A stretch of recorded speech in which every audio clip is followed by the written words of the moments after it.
मैं सरिता दुबे, ग्राम रतनपुर, थाना कोठीभार, जनपद महाराजगंज, तहसील निचलौल की निवासिनी हूँ। मेरे साथ बहुत बड़ा अन्याय हुआ, अत्याचार हुआ है। आप सब लोग, जितने लोग मेरे वीडियो को देख रहे हैं, सबसे मुझे हाथ जोड़ करके प्रार्थना है कि आप सब लोग मुझे मिल करके मुझे न्याय दिलवाएं। मैं बहुत ही परेशान हो गई हूँ। अब मेरी माँ विधवा है, मेरा भाई पागल है, जो कि मेरे भाई का पागल सर्टिफिकेट यहाँ पर है। आप सब लोग को मैं दिखा रही हूँ कि देख लीजिए आप लोग कि ये मेरे भाई का पागल सर्टिफिकेट है, जो कि बनारस मानसिक हॉस्पिटल में भर्ती था और वहाँ से मुझे मिला है।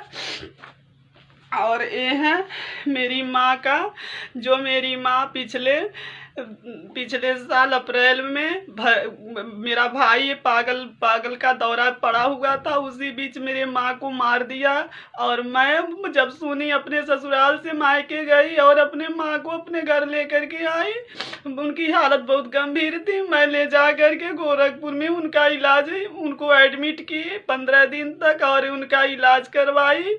उसी बीच हमारे गांव का ही, मेरे माँ के गांव का संजय श्रीवास्तव, जो कि भाजपा का मंडल अध्यक्ष है, वो क्या किया, मेरी माँ के मेरा भाई अपने क्या से लोग क्या किए हैं, गांव वाले, कोई 10,000, कोई 5,000, कोई 20,000, कोई वैसे खाना खिलाकर उसके नाम जितना खेती था उतना सारा लिखवा लिए हैं लोग। बचा था घर जिसमें मेरी माँ रहती थी। मेरी माँ को गांव वालों ने, संजय श्रीवास्तव ने चढ़ा के मेरे भाई से मरवाया।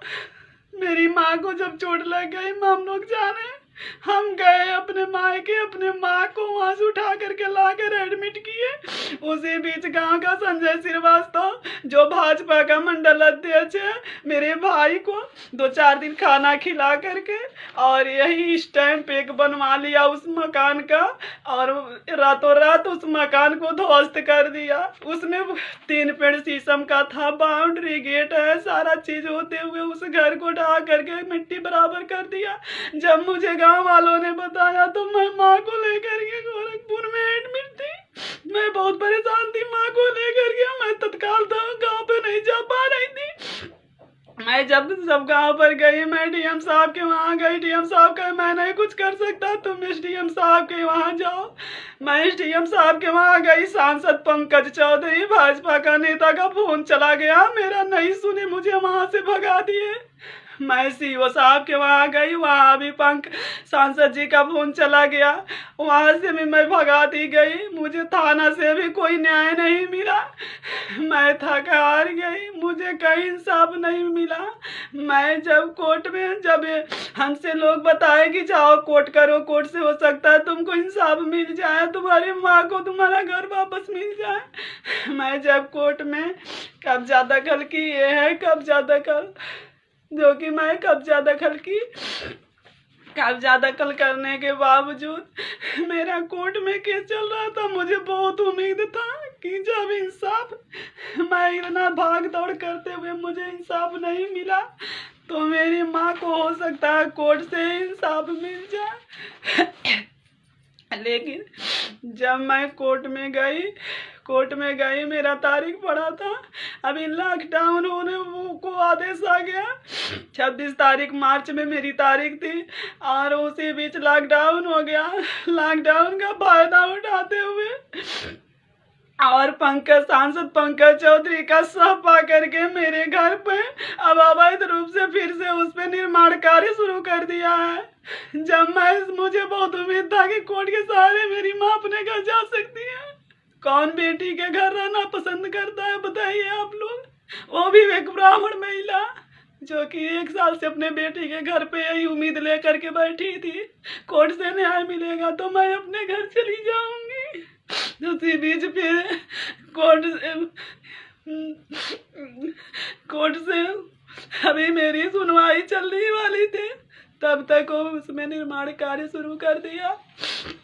मैं गई डीएम साहब के वहाँ, वो कहे जाओ वहाँ मिलने नहीं दिया गया।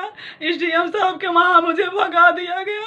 मैं थाना अध्यक्ष साहब के वहाँ गई, वो कहे कि तुम्हारे ज़मीन का रखवाली पुलिस करेगी, कोर्ट से लेकर स्टे आओ तभी मैं तुम्हारी ज़मीन रुकवाऊंगा, नहीं तो मैं कुछ नहीं कर सकता। मैं कही सर जब तक लॉकडाउन है तब तक आप मेरा ज़मीन रखा दीजिए, मेरा घर बचा दीजिए।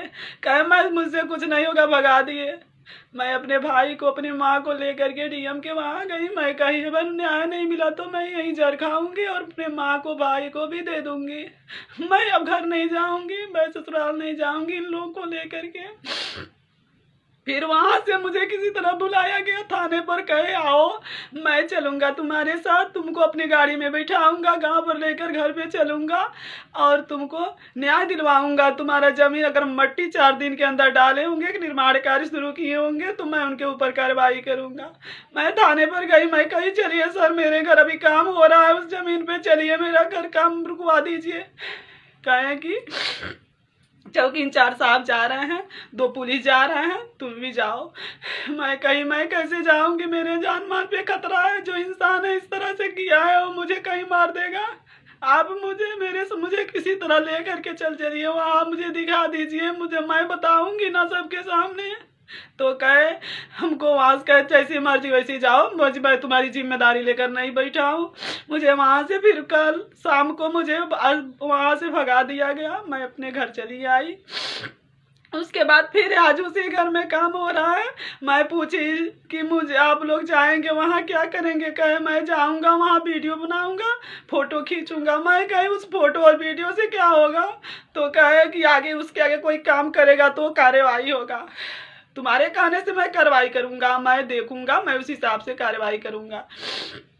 उसके बाद फिर वो काम शुरू कर दिया है। वहाँ पंकज चौधरी सांसद जी के नेतृत्व में सारा काम हो रहा है। भाजपा का मंडल अध्यक्ष है। आप सबसे मेरी हाथ जोड़कर प्रार्थना है, मेरे साथ बहुत अत्याचार हुआ। मैं अपनी माँ को गई थी एक बार पूछने कि क्यों आप मेरे जमीन को कब्जा किए, मेरी माँ कहाँ रहेगी। मेरे ऊपर हरिजन उत्पीड़न लगवा दिया गया। मेरे 2 बहन और हैं, उन लोग के ऊपर भी, मेरे ऊपर, मेरे हस्बैंड के ऊपर भी हरिजन उत्पीड़न का धारा लगवा दिया गया।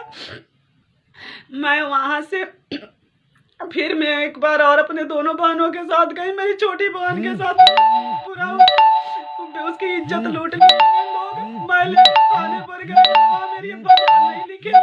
मुझे बहुत बड़ा मेरे साथ अत्याचार हुआ है। मैं इस अत्याचार का अब कतई बर्दाश्त नहीं कर सकती।